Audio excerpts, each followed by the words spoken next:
Mesmo em vigor há 10 anos, a lei... Opa, continua aqui na câmera 1 ou vem para 2? Beleza, câmera 2. Mesmo em vigor há 10 anos, a lei anticorrupção ainda não é regulamentada em quase 60% das cidades brasileiras.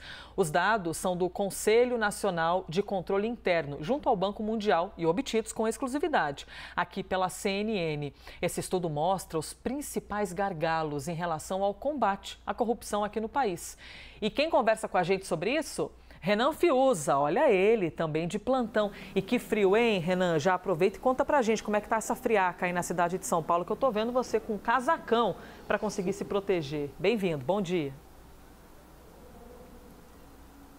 Tudo bem, Elisa? Bom dia, bom domingo para todo mundo que está com a gente aqui nessa gelada capital paulista. Tá frio, viu? O pior de tudo é sair da cama cedinho, levantar, tomar aquele café e trabalhar no domingo, enfim, mas estamos aqui firmes e fortes, de capote para contar essa história. Acima de tudo porque é um relatório que foi divulgado com exclusividade para a CNN Brasil, são pelo menos 113 páginas e a turma mergulhou em cima dos dados, dos números, enfim, para montar um relatório e também colher informação de pelo menos 1.800 municípios, quando a gente fala do Brasil inteiro. Então a gente está falando de 10 anos da lei anticorrupção e ela não está sendo muito bem aproveitada em boa parte do Brasil. E quando a gente fala de transparência, anticorrupção, combate, acima de tudo, obviamente, a corrupção, a gente está falando de um caminho que está trilhando junto da sociedade civil. Ou seja, quando a gente tem um combate mais efetivo, uma transparência muito maior dentro dos municípios, a gente consegue diminuir a distância entre a pobreza e a riqueza. A gente consegue entender de uma maneira melhor para onde o dinheiro está indo, se de fato aquela verba está sendo utilizada de uma maneira correta. Quando a gente fala de alimentação, de saúde, de educação, pilares tão importantes para uma sociedade, para uma evolução. Obviamente a gente quer que muitas e muitas pessoas consigam deixar a pobreza, consigam fazer com que o dinheiro seja repartido de uma forma muito mais igualitária, que aquela pessoa que vive na pobreza, que ela consiga avançar, consiga crescer, consiga dar um futuro para os seus filhos, para as suas filhas. E obviamente a gente quer encurtar esse distanciamento, por isso que é tão importante essa lei anticorrupção e a transparência. A gente tem alguns números desse estudo extremamente interessantes e importantes, tá, Elisa? Apenas 20%, um pouquinho mais, 20,6% dos municípios brasileiros contam com regulamentação de conflitos de interesse. Quando a gente fala de 43,4% dos municípios, eles acompanham e realizam, um acompanhamento da evolução patrimonial. A gente está falando de patrimônio de toda uma sociedade.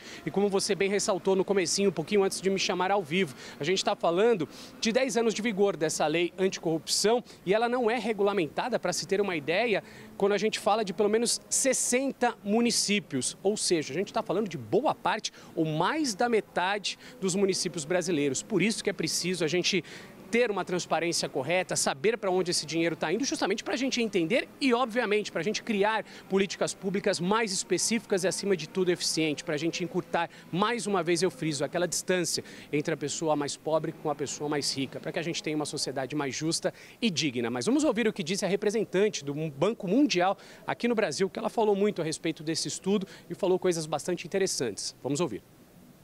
Para o Banco Mundial, sem um bom controle interno, você não atinge esse objetivo de melhorar as políticas públicas, de entregar um bom serviço à população, o que é básico para atingir os dois principais objetivos do Banco Mundial, que é diminuir a pobreza e repartir a riqueza, compartilhar a riqueza de modo sustentável.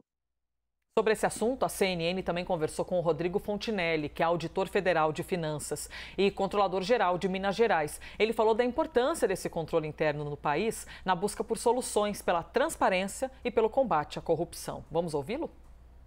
A partir de agora, a gente começa a pensar melhores, fazendo uma analogia com o medicamento, A gente faz primeiro o diagnóstico e agora a gente consegue ministrar os melhores remédios. Então, a gente tem essa noção de que em algumas regiões do país o controle está mais avançado, outras regiões carecem da gente ter uma estruturação um pouco melhor, e o CONAS, dentre outros conselhos e outras organizações, podem, a partir desse diagnóstico, ministrar essa melhor medicação para que a gente tenha um aprimoramento desse controle interno.